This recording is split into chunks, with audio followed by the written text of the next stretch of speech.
안녕하세요. 함께하면 행복해지는 토닥토닥 행자TV 오행자입니다. 오늘도 새벽 책 읽기, 새벽 독서 한번 해볼 건데요. 전에 한번 읽어드렸죠. 두드리지 마라. 문은 열려 있다. 두드리려고 하는 마음이 문을 만든다라고 하는 오쇼 강의예요. 오쇼가 노자 도덕경을 풀이한 책이고요. 11장 앓은 존재의 변형이다 라고 하는데요. 한번 읽어보도록 하겠습니다. 문 밖에 나가지 않아도 세상에 무슨 일이 일어나는지 알며 창문으로 엿보지 않아도 하늘의 도를 알 수 있다. 지식을 추구하면 할수록 아는 것이 더 적어진다. 그러므로 성인은 더 추구하지 않아도 알며 보지 않아도 이해하고 하지 않아도 성취한다. 종교는 지식이 아니라 알미다. 지식은 마음에 속하며 알은 존재에 속한다. 그리고 그 차이와 거리는 어마어마하게 크다. 그 차이는 양적인 것일 뿐만 아니라 질적인 것이다. 지식과 암, 그것은 천국과 지옥, 땅과 하늘만큼의 차이가 있다. 그러므로 먼저 이해해야 할 것은 지식과 알의 차이이다. 지식은 항상 과거의 것이지 절대로 현재의 것이 아니다. 안다고 말하는 순간 그 지식은 이미 죽은 것이 되어 기억에 그 흔적을 남겨놓는다. 마치 먼지가 달라붙는 것처럼. 그리고 그대는 이미 그것으로부터 멀리 움직였다. 알은 항상 즉각적이다. 알은 지금 여기이다. 알에 대해서는 아무것도 말할 수가 없다. 그대는 단지 그것이 될 수 있을 뿐이다. 알에 대해서 말하는 순간 그것은 지식이 된다. 그렇기 때문에 깨달은 자들은 알은 말해질 수 없다고 말한다. 알에 대해서 말하는 순간 그것의 본질이 변한다. 이미 지식이 된 것이다. 그것은 더 이상 알의 아름답고 살아있는 현상이 아니다. 알에는 과거가 없고 미래도 없다. 오직 현재만 있을 뿐이다. 그리고 기억하라. 현재는 시간의 일부가 아니다. 일반적으로 사람들은 시간이 과거, 미래, 현재로 나누어진다고 생각한다. 완전히 틀린 생각이다. 시간은 과거와 미래로 나누어지지만 현재는 전혀 시간의 일부가 아니다. 시간 속에서 그대는 현재를 잡을 수 없다. 현재를 쫓아보라. 놓치고 말 것이다. 현재를 잡으려고 해보라. 그것은 항상 그대가 닿는 영역 저 너머에 있을 것이다. 왜냐하면 현재는 시간의 일부가 아니라 영원의 일부이기 때문이다. 현재는 영원히 시간을 가로지르는 상태이다. 즉 영혼과 속세가 만나는 지점이다. 알은 현재에 있고 지식은 과거에 있다. 사람들은 알게 되는 순간부터 계획하기 시작한다. 더 많이 지식을 쌓을수록 더 많이 계획한다. 지식은 과거를 의미하고 계획은 미래를 의미한다. 그때 그대는 미래에게 자유를 허락하지 않고 과거의 분류 속에 고정하려 한다. 그대는 미래가 단지 과거의 반복이기를 바란다. 어떻게 변형되고 어떻게 장식되든 단지 과거의 반복이기를 바란다. 지식적인 사람은 계획하는 사람이다. 그러나 삶도 계획되지 않은 흐름이다. 삶은 자유이다. 그대는 삶을 분류 속에 넣을 수 없다. 그것을 분류할 수 없다. 지식적인 사람이 삶을 놓치는 이유가 그것이다. 그는 많은 것을 알지만 사실 아무것도 모른다. 그는 너무 많이 알고 있지만 단지 비어있을 뿐이다. 지식적인 사람보다 더 얕은 사람을 발견할 수는 없다. 그는 단지 표면에만 머무를 뿐 깊이가 없다. 왜냐하면 깊이는 영원에서 나오기 때문이다. 시간은 수평적이다. 시간은 수평선에서 직선으로 움직인다. 영혼은 수직적이다. 그것은 깊이와 높이로 움직인다. 그것이 예수의 십자가의 의미이다. 영혼을 가로지르는 시간 또는 시간을 가로지르는 영혼, 이것이 십자가의 의미이다. 예수의 양손은 시간이다. 그 손은 과거와 미래로 움직이는 시간의 십자가에 못 박혀 영혼 속으로 부활했다. 그의 존재는 수직적이다. 사실 모든 사람의 존재가 다 수직적이다. 오직 몸, 손, 그대의 물질적인 부분들만이 수평적일 뿐이다. 지식은 미래를 창조하고 미래는 걱정을 낳는다. 사람들은 많이 알면 알수록 더 걱정하게 되고 더 불안해진다. 편안할 수가 없다. 내면에서는 깊이 떨고 있다. 그것은 병적이다. 그러나 알매 인간은 완전히 다르다. 그는 여기에 살고 있다. 이 순간이 전부이다. 마치 내일은 존재하지 않는 것처럼 산다. 사실 내일은 존재하지 않는다. 내일은 존재한 적이 없다. 내일은 단지 마음이 하는 게임일 뿐이다. 지식적인 사람의 꿈일 뿐이다. 이 순간이 모든 것이며 전체이다. 알은 이 순간 속으로 수직적으로 움직여 들어간다. 더욱더 깊이 들어간다. 알매 인간에게는 깊이가 있다. 그의 표면은 단지 깊이의 일부일 뿐이다. 그에게는 피상적인 표면이 없다. 그러면 지식적인 사람은 어떤가? 그에게는 깊이가 없다. 그의 깊이 또한 표면의 일부일 뿐이다.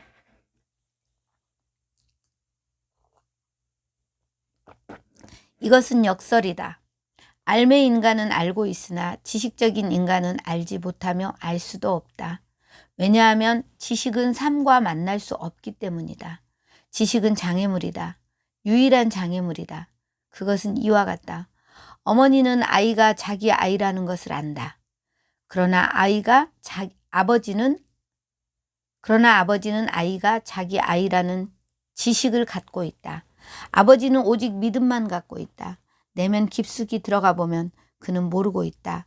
오직 어머니만이 알고 있다. 물라 나스루딘이 어느 작은 왕국의 고관으로 일하고 있었다. 그 나라의 왕은 비록 부유하지는 못했지만 매우 관대했다. 해마다 나스루딘은 왕에게 자기 아내가 아이를 낳았다고 이야기했다. 그러면 왕은 그 아내와 아이에게 귀한 선물을 주곤 했다. 그런데 매년 이렇게 찾아왔으나 너무 지나쳤다. 찾아왔으니 너무 지나쳤다. 12번째 아이가 태어났을 때 나스루딘은 또 왕을 찾아갔다. 그러자 왕이 말했다. 물라, 자네 너무하는군. 세상이 인구 과잉으로 신음하는데 자네는 도대체 뭘 하는 건가? 이런 속도로 가다가는 작은 나라를 만들겠네. 이젠 그만두게. 이번이 마지막일세. 자네가 그만둘 수 없다면 이 지구에 짐을 지우느니 차라리 자살을 하는 게 나을 것이네. 나스루딘은 매우 실망했다. 그런데 13번째 아이가 태어났다. 이제 어쩔 것인가? 그는 이렇게 말했다. 이제 왕에게는 가지 않는 것이 낫겠다. 왕이 말했듯이 숲으로 가서 자살을 하자. 그는 숲으로 가서 목을 맬 준비를 했다. 이제 잠시 후면 그는 나무에 목을 매단 채 죽을 것이다. 그런데 갑자기 이런 생각이 들었다. 나스루딘, 잘 생각해봐. 자네는 지금 엉뚱한 사람을 목매달고 있는지도 몰라. 아버지는 단순히 믿기만 하고 어머니는 안다. 알은 어머니와 같고 자식은 아버지와 같다. 여러분 이게 무슨 말인지 이해하시죠? 이 나스루딘이 늘 아이를 낳았고 자기는 그 아이의 아버지라고 생각을 하는데 결국 자기가 그 아이의 아버지라는 것은 자신의 믿음일 뿐이라는 거죠. 지식일 뿐이라는 거죠. 그 아이가 내 자식이라는 것을 온전히 아는 사람은 어머니뿐이라는 거죠. 참 아이러니하죠. 아버지는 단순히 믿기만 하고 어머니는 안다. 알은 어머니와 같고 지식은 아버지와 같다. 모든 지식은 믿음이지만 알은 믿음이 아니다. 그것은 알아가는 상태이다. 그것은 지각이며 전망이며 성장이다. 그것은 어머니와 똑같다. 아이는 어머니의 자궁에서 자란다. 그녀는 아이가 그녀의 일부이면서 확장이고 그녀의 존재이고 피와 뼈라는 것을 안다. 그러나 아버지는 외면적일 뿐이다. 본질적이지 못하다. 그는 다만 아이가 그의 아이라는 것을 믿을 뿐이다. 지식적인 사람은 자기가 안다고 믿는다. 그러나 알매 인간은 알고 있다. 알은 그대 존재 속에서의 변형이다. 그것은 임신과 같다. 그대는 그것을 품고 다녀야만 한다. 그리고 그대 자신을 탄생시키며 영혼 속으로 부활해야 한다. 시간으로부터 시간이 없는 곳으로, 마음에서 마음이 없는 곳으로 전환하여 움직여 가야 한다. 지식적인 사람은 붓다들로부터 먼지를 모은다. 그는 깨달은 사람들을 믿는다. 하지만 지식적인 사람이 것은 무엇이나 죽어 있다. 그는 자신을 태어나도록 하지 않았다. 그는 단지 사람들로부터 지식을 수집했다. 모든 것이 빌려온 것들이다. 그러나 존재를 어떻게 빌려올 수 있겠는가? 만일 지식이 진실이 되려면 그것은 존재의 본질이 되어야 한다. 구제프는 그를 찾아오는 구도자들에게 제일 먼저 이렇게 물었다. 그대는 지식에 관심이 있는가? 아니면 존재에 관심이 있는가? 이곳에서는 존재를 줄 뿐 지식에 대해서는 관여하지 않고 있다. 그러므로 잘 결정하도록 하라. 만일 지식에 관심이 있다면 다른 곳으로 가라. 그리고 존재에 관심이 있다면 여기에 머물도록 하라. 그러나 아주 확실하게 결정하라. 존재와 지식은 어떤 차이가 있을까? 그것은 지식과 알의 차이와 같다. 알이 곧 존재이다. 알은 그대에게 덧붙여지는 어떤 것이 아니다. 알은 그대가 그 안으로 성장해 들어가는 어떤 것이다. 지식은 그대에게 덧붙여지는 어떤 것이다. 그대는 지식을 통해서 성장할 수 없다. 오히려 지식을 짐으로 지고 다녀야 한다. 지식적인 사람이 그렇게 짐스러워하는 이유가 바로 그것이다. 그들은 어깨에 산더미 같은 지식을 지고 다니면서 매우 심각한 얼굴을 하고 있다. 그리고 그의 가슴은 그 짐에 완전히 짓눌려 있다. 알의 인간은 무게가 없다. 그는 가지고 다닐 것이 아무것도 없다. 그는 하늘로 날아갈 수도 있다. 땅의 중력도 그에게 영향을 미치지 못한다. 그는 땅으로 끌어내려지지 않는다. 왜냐하면 땅은 무거운 것만을 끌어내릴 수 있기 때문이다. 그는 땅 위에 있지만 땅에 속하지 않는다. 그것이 예수가 한 말의 뜻이다. 예수는 반복해서 말했다. 나의 왕국은 이 세상의 것이 아니다. 그의 왕국은 다른 세계, 즉 존재의 세계, 영원의 세계에 속하는 것이다. 암과 지식의 차이를 명백히 이해한다면 절대로 지식의 길로 들어가지 말라. 알의 길, 존재의 길로 들어가라. 오직 그때만이 그대는 무엇인가를 얻을 수 있다. 이 말은 그대가 더 많은 정보를 갖게 된다는 의미가 아니다. 그대가 더 많이 된다는 뜻이다. 이 말을 잘 이해해야 한다. 그대는 더 많이 되어야 한다. 그대의 빈곤은 정보가 모자라기 때문이 아니다. 그대의 빈곤은 존재가 모자라기 때문이 아니다. 그대는 가난하다. 그리고 계속 사물을 축적함으로써 그 가난을 감추고 있다. 그리고 지식은 사물이다. 말, 이론, 철학, 체계, 신학 모든 것들이 사물이다. 미묘하고 추상적이지만 역시 사물이다. 그대는 성장하고 있지 않다. 항상 똑같은 상태에 머물러 있다. 그리고 자신이 알게 되었다는 망상을 주위에 만들어 놓고 있다. 노자의 경전은 바로 이런 점에서 이해되어야 한다. 여러분 참 뭐라고 할까요? 암과 지식의 차이.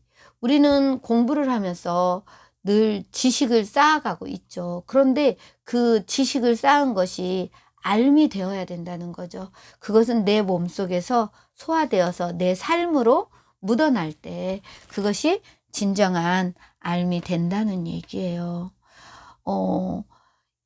임신으로 비유를 들었잖아요. 어머니는 알미고 아버지는 지식이다.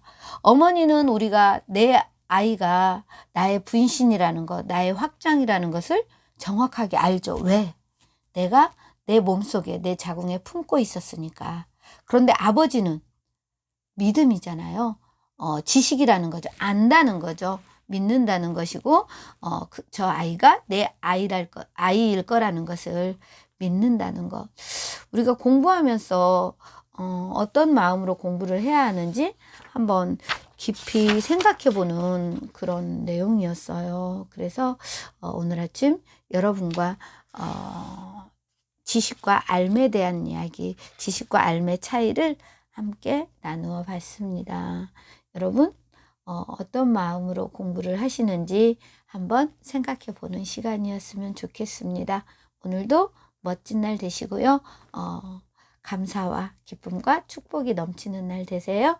고맙습니다. 사랑합니다. 축복합니다.